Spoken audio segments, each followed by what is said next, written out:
Season 4, Episode 6 of W-EPS The Beak. I'm Joey Guthrop. And I'm David Dury. When did we hire you? Christmas. You were short a few hands, and well, I have two. Ready for the big leagues then? I think I've gotten a few fans over my short run. Well, that was something. At least your performance rating is increasing by 50%. You know what else is improving? The school. What else were you thinking? Just that, actually. See, I did the story on school improvements. Well, then what are you waiting for? You have to say the thing. What thing? New recruits. Take it away. Take it away! Every school goes through changes. Sometimes it's the changes in curriculum. Other times, improvements to the campus are necessary. EPS has a lot going on in terms of campus work. EPS Superintendent Mike Brockhouse started some necessary additions to the campus over the summer. We started on the crow's nest at the football field. And I know, well, currently now we're starting on the new bus barn, which started this week. But last summer I know they worked on the roof on the gym, put the awning out above the eagle's nest. Those are the ones that come to mind right away. Brockhouse has had some housekeeping plans for the campus. We are going to work on the cement work around our sidewalks and those types of things this summer. The high school is going to get a new roof this summer, and we're looking at gutters, what to do with our gutters that leak during the winter and spring. And then we're looking at just a few odds and ends types of things as well, some classroom windows. Brockhouse hopes to get work done that is necessary before starting something new. Oh boy, it's a very good district. We've got some great staff and great students. I just would like to get the projects done that are on the books right now before we move anything further. The acceptance process for new projects is long, according to Brockhouse.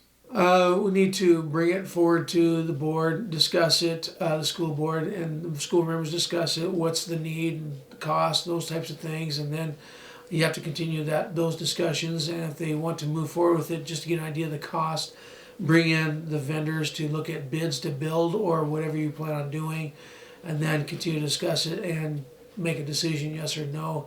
And depending on the process, depending on the project, it can take a lengthier time. Brockhouse also has a dream for the campus. I know that people have discussed connecting all the buildings at one point or another. That'd be kind of cool. One thing I know I've kicked around the idea is someday, I don't know, in my lifetime, whatever, one thing would be kind of neat is having, because I know it works in other communities, is building a daycare, because I know there's a need in the community. It can be run through the school and so forth, but that's, a pipe dream. Along with Brockhouse, fellow administrator Greg Wimhoff also has a one for the school. If we had all the money in the world and I could change everything, we would have all our campus buildings connected some way, shape, or form. I'm not sure how we'd do that, but it would be great to have, first of all, for security purpose for our students, to also protect them from the elements that we always fight here in the state of Nebraska. So if I could do anything, I would connect our buildings. Business teacher and tech coordinator Eric Milner has a couple suggestions. First, I would probably, if we could add a big meeting room, because the rooms where teachers and our students come together for meetings and stuff, or in services, usually it's Mr. Callahan's classroom or the ITV room, and those are on the smaller side. Mr. Callahan's room is obviously pretty big classroom-wise, but if we could have a big meeting room where you could space everything out, that'd be nice to have. And then from a sports perspective, I like the idea of having another gym, because if the gym's being used for something, no matter what that is, having another extra gym is always nice. Our old gym downstairs, it's a gym, but it's old and it's really not that usable compared to what it used to the newer gyms. So those are the two things that come to my mind right now. So, Science teacher Andrew Chiller's idea would make transportation between buildings more convenient. One of the biggest changes I would make would be to build like a overpass or a tunnel to go from the gym building to the high school building, so that way we didn't have to walk outside in the snow or the heat or the rain or whatever. English teacher Stacy Shoemakin and junior Blake Ophi have both made coffee a top priority. I would like to see a Starbucks, a covered parking garage, and a bigger and better weight room, in that order. It would be a coffee shop because, I like coffee and I think it would be a good idea. Sophomore Shade Roker also joined the caffeine bandwagon. I think I'd put a coffee shop because, when you come in the mornings, you might be a little tired or groggy, and so you just get yourself coffee whenever you need to, and you have your energy for the day. Freshman Brian Hardoff has some weight room hopes. I would make a bigger weight room so our sports activities could get better and get better lifters and stronger. Even though Elgin Public is a great place to be, there is always room for improvement. And from the looks of it, we are heading in the right direction. I wish we had a coffee shop. Do you like your coffee in a bowl or a cup? Who would drink coffee out of a bowl? Riley does. Strange, but it doesn't surprise me. That isn't the only bowl she deals with. What other bowl are you talking about? Quiz bowl, of course. All right. Take it away, Riley. The Quiz Bowl has been active at EPS for years. It's just been under a different direction. According to second-year coach Andrew Childers, Quiz Bowl is a great way for kids to compete. Quiz Bowl is a competition between two teams at different times where random questions are asked, usually a toss-up question and then a bonus question. And it's just a way for kids to compete with some random knowledge, maybe stuff that you learned in school, some stuff that you didn't, current events, kind of about any topic that you can think of. Sophomores Jackson Wimhoff and Ethan Hinkle have a couple of reasons for competing in the activity. I just really wanted to kind of show off my academic ability, and that's what I thought, so I guess that was why. And get out of school for it. True. COVID hasn't affected Quiz Bowl competitions, so tournaments are pretty typical.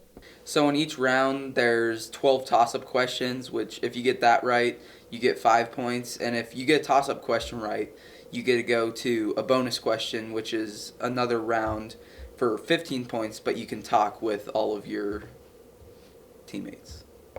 Just as there are benefits of being in Quiz Bowl, there are advantages to coaching it as well. I guess I did Quiz Bowl when I was in school. I thought it was fun. I think it's fun to learn about random knowledge. I think it's fun to see kids when they know something, especially if they know something that other kids don't know, because then you get like, what? How did you know that kind of stuff? It's just a unique experience, and I enjoy it. For Wimhoff and Hinkle, answering questions is their favorite part of Quiz Bowl. I would say either guessing and getting a question right or just getting a question right in general, because it feels pretty good to answer a question, because some of them are not very easy. I would say getting a question right feels pretty rewarding, and being there, being the top in your high school feels pretty achieving, so I'd say. Coach Childers and his Quiz Bowl team encourage students to go out for the activity. I think they should go out for Quiz Bowl for a variety of reasons. One, it gets to showcase your random knowledge, so to speak. Whether it's, again, stuff that you learned in school or stuff that you read about on the news or whatnot. Plus, it's a chance to, randomly guess sometimes. If you don't know the answer, or if 50% of you, you're 50% sure that you know the answer, then you might buzz in and try. There's no grade, there's no nothing. It's just fun, and you get to see what you know. I feel like it helps people get out of their comfort zone, and it lets you show off your random knowledge that people usually don't see. Great work of displaying your knowledge, EPS Quiz Bowlers. I just realized I'd never been part of a Quiz Bowl. I was, in 2019. Man, it's really been that long. What? Since Jeff Cuffey first left us. Right. He left in 2016, didn't he? Right. I think Jessica wrote her story about him. Yeah, you're right. Take it away, Jessica.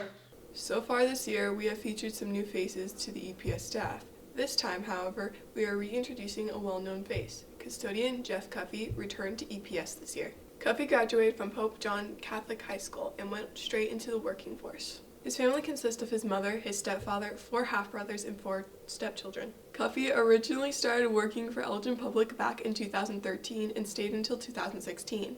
Then he took a 5-year hiatus where he worked at many other jobs. I've worked packing houses, I've worked on a garbage truck, I've worked feedlot west of Elgin, here, factories, stuff like that. Cuffey had his reasons for returning to Elgin Public. cleaner environment. I don't have to work out in the elements. The kids too. Cuffy likes Elgin for many reasons, but most importantly, he likes how quiet the town is.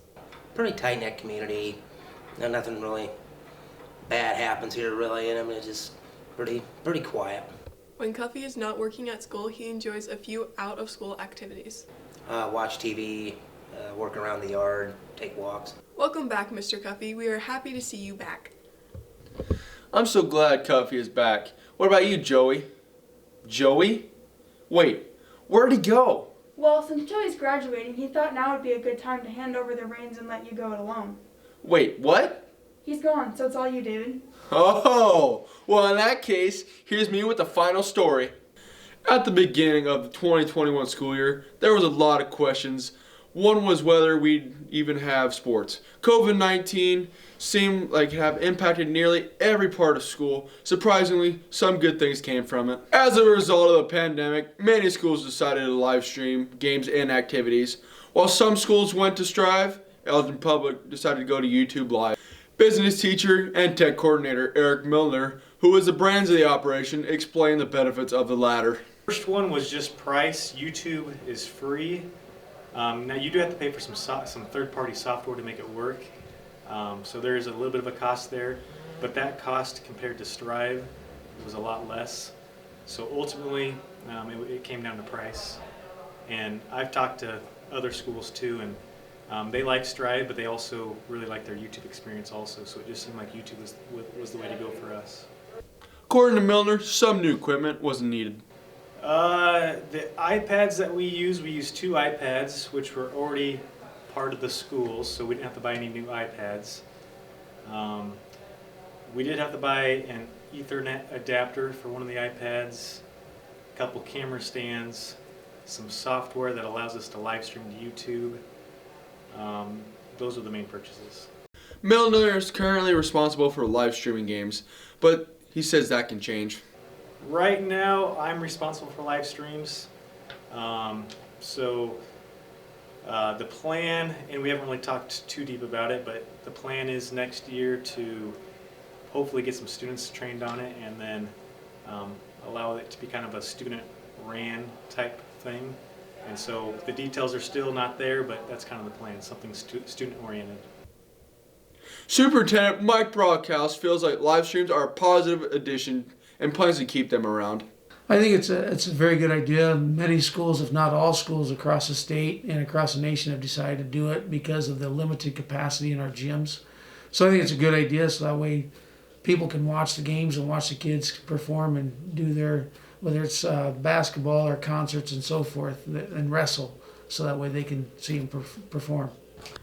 Since the concerts are also being live streamed, Brockhouse had to look into copyright issues. You have to follow certain copyright rules of purchasing not just the music, but the copyrights to the music.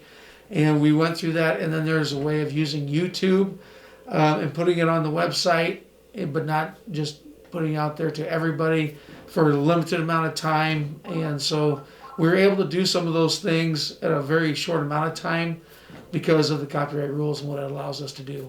Sophomore Austin Good thinks the school made a good decision live streaming the basketball games. I think that live streaming the game was a good idea because at a time we were limited on people attending the game, and some people couldn't watch us that usually do, so at least they could watch us from home. Freshman Gage Thiessen hopes this continues. That way, if film gets lost, we can still go and watch it on our YouTube channel, and we can just go back and watch the games. With so many missed opportunities as a result of COVID-19, it's nice to see some positive changes as a result. Good job, Elgin Public. It's just another example of an old adage. When life gives you lemons, you make lemonade. Well, thanks, me. That was a great story. And that's a wrap for Season 4, Episode 6 of The Beak. Don't forget to check out our newsletter and follow us on Twitter at W-EPS The Beak. On air, in print, in the know. Peace out, EPS.